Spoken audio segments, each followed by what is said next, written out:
A Deal in Ostriches. H. G. Wells, 1894. Talking of the prices of birds, I've seen an ostrich that cost £300, said the taxidermist, recalling his youth of travel. £300. He looked at me over his spectacles. I've seen another that was refused at £4.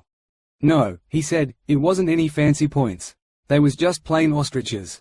A little off color, too, owing to dietary. And there wasn't any particular restriction of the demand either.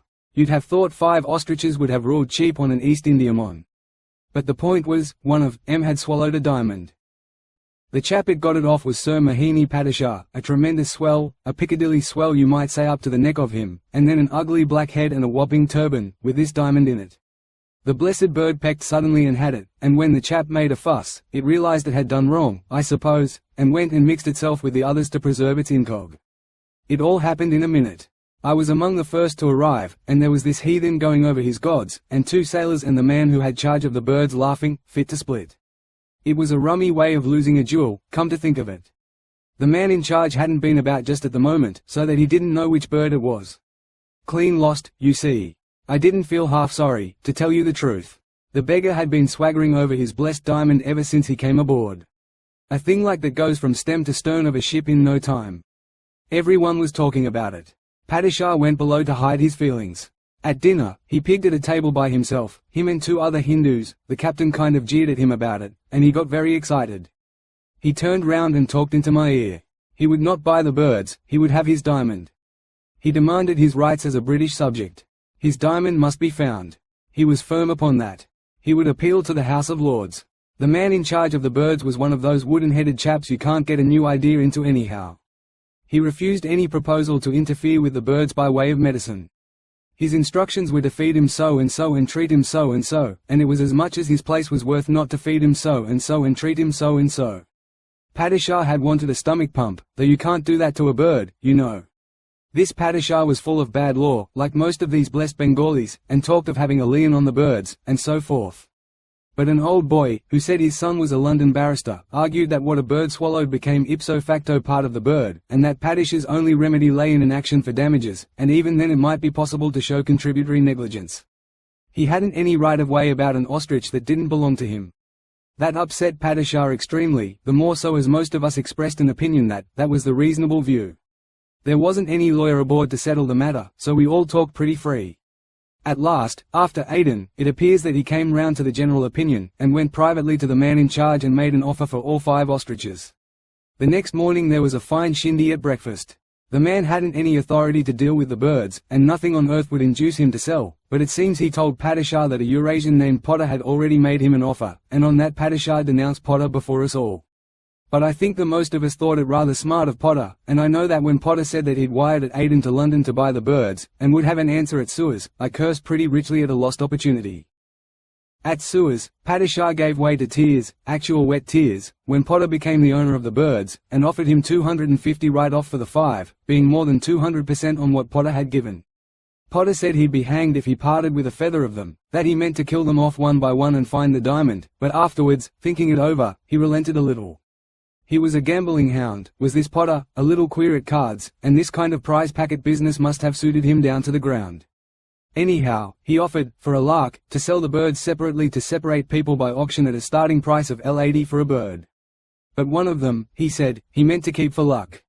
You must understand this diamond was a valuable one. A little Jew chap, a diamond merchant, who was with us, had put it at 3,000 or 4,000 when Padishah had shown it to him, and this idea of an ostrich gamble caught on. Now it happened that I'd been having a few talks on general subjects with the man who looked after these ostriches, and quite incidentally he'd said one of the birds was ailing, and he fancied it had indigestion. It had one feather in its tail almost all white, by which I knew it, and so when, next day, the auction started with it, I capped Padishah's 85 by 90. I fancy I was a bit too sure and eager with my bid, and some of the others spotted the fact that I was in the know. And Padishah went for that particular bird like an irresponsible lunatic. At last the Jew diamond merchant got it for £175, and Padishah said £180 just after the hammer came down, so Potter declared. At any rate the Jew merchant secured it, and there and then he got a gun and shot it. Potter made a Hades of a fuss because he said it would injure the sale of the other 3, and Padishah, of course, behaved like an idiot, but all of us were very much excited. I can tell you I was precious glad when that dissection was over, and no diamond had turned up, precious glad. I'd gone to 140 on that particular bird myself. The little Jew was like most Jews, he didn't make any great fuss over bad luck, but Potter declined to go on with the auction until it was understood that the goods could not be delivered until the sale was over. The little Jew wanted to argue that the case was exceptional, and as the discussion ran pretty even, the thing was postponed until the next morning. We had a lively dinner table that evening, I can tell you, but in the end Potter got his way, since it would stand to reason he would be safer if he stuck to all the birds, and that we owed him some consideration for his sportsmanlike behavior. And the old gentleman whose son was a lawyer said he'd been thinking the thing over and that it was very doubtful if, when a bird had been opened and the diamond recovered, it ought not to be handed back to the proper owner. I remember I suggested it came under the laws of treasure trove, which was really the truth of the matter. There was a hot argument, and we settled it was certainly foolish to kill the bird on board the ship. Then the old gentleman, going at large through his legal talk, tried to make out the sale was a lottery and illegal, and appealed to the captain, but Potter said he sold the birds as ostriches. He didn't want to sell any diamonds, he said, and didn't offer that as an inducement. The 3 birds he put up, to the best of his knowledge and belief, did not contain a diamond. It was in the one he kept, so he hoped.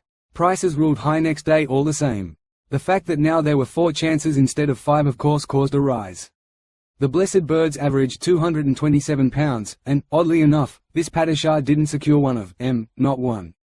He made too much shindy, and when he ought to have been bidding he was talking about lions, and besides, Potter was a bit down on him. One fell to a quiet little officer chap, another to the little Jew, and the third was syndicated by the engineers. And then Potter seemed suddenly sorry for having sold them, and said he'd flung away a clear £1,000, and that very likely he'd draw a blank and that he always had been a fool, but when I went and had a bit of a talk to him, with the idea of getting him to hedge on his last chance, I found he'd already sold the bird he'd reserved to a political chap that was on board, a chap who'd been studying Indian morals and social questions in his vacation. That last was the £300 bird.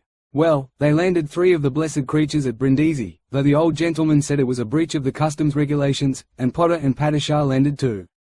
The Hindu seemed half mad as he saw his blessed diamond going this way and that, so to speak. He kept on saying he'd get an injunction, he had injunction on the brain, and giving his name and address to the chaps who'd bought the birds, so that they'd know where to send the diamond. None of them wanted his name and address, and none of them would give their own. It was a fine row I can tell you, on the platform. They all went off by different trains. I came on to Southampton, and there I saw the last of the birds. As I came ashore, it was the one the engineers bought, and it was standing up near the bridge, in a kind of crate, and looking as leggy and silly a setting for a valuable diamond as ever you saw, if it was a setting for a valuable diamond. How did it end? Oh, like that. Well, perhaps, yes, there's one more thing that may throw light on it. A week or so after landing I was down Regent Street doing a bit of shopping, and who should I see arm in arm and having a purple time of it but Padishah and Potter. If you come to think of it. Yes, I've thought that. Only, you see, there's no doubt the diamond was real. And Padishah was an eminent Hindu. I've seen his name in the papers, often. But whether the bird swallowed the diamond certainly is another matter, as you say.